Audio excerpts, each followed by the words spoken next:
और ये हर घर तिरंगा अभियान के तहत आपके डिपार्टमेंट से भी ये कार्यक्रम हो रहा है।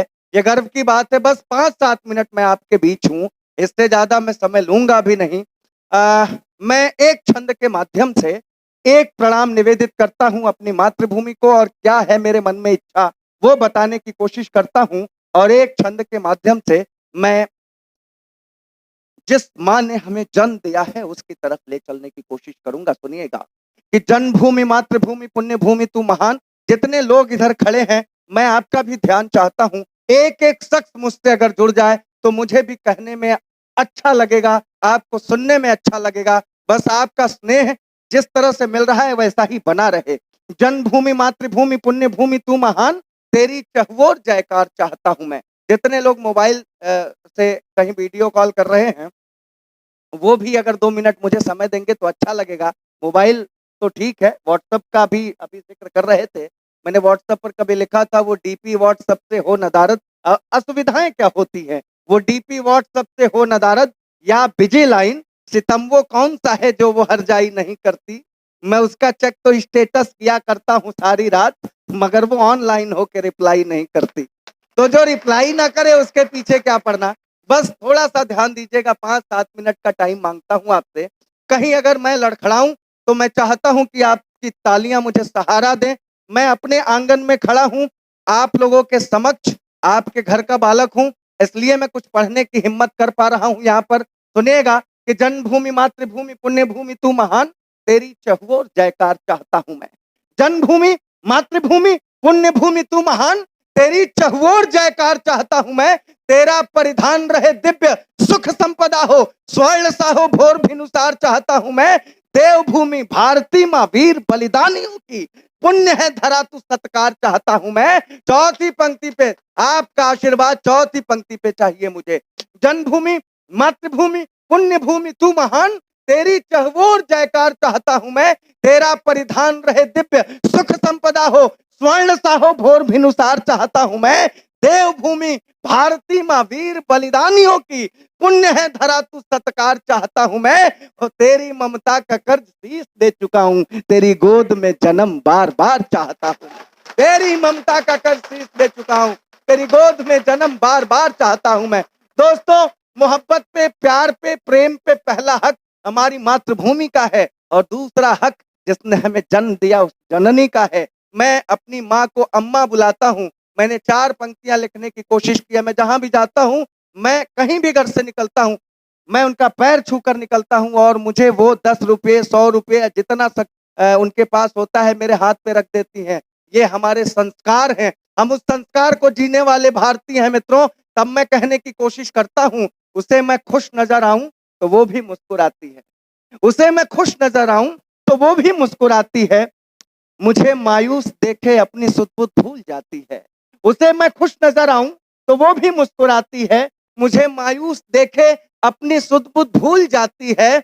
मैं सफर में आज भी मैं दूर जब घर से निकलता हूं, सुनेगा, उसे मैं खुश नजर आऊं तो वो भी मुस्कुराती है। मुझे मायूस देखे अपनी सुध-बुध भूल जाती है। सफर पर आज भी मैं दूर जब घर से निकलता हूं, मेरी अम्मा मोहब्बत से दही चीनी खिलाती है।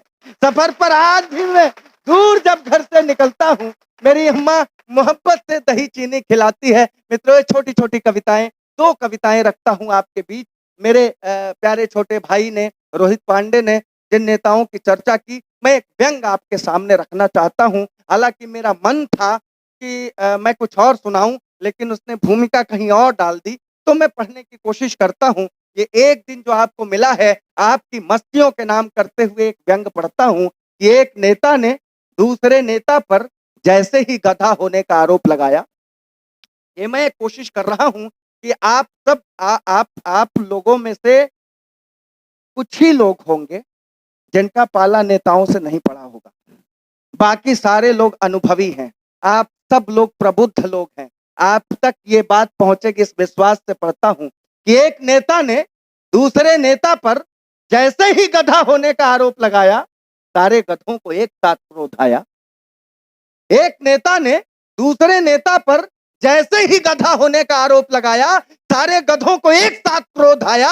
गधों के सरदार ने सिर उठाकर समझाया, ढैंचो ढैंचो ढैंचो।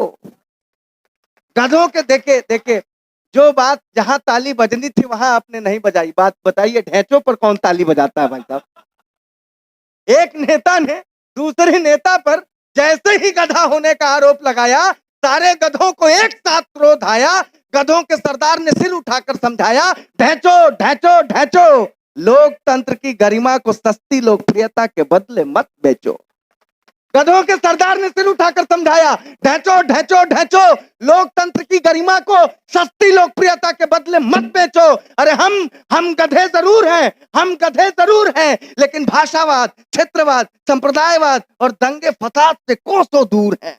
हम गधे जरूर हैं, लेकिन भाषावाद, क्षेत्रवाद, संप्रदायवाद और दंगे फसाद से कोसों दूर हैं। कृपा करके हमें राजनीति में न घसीटें। लोकतंत्र की पवित्र सरिता को निर्मल बहने दें।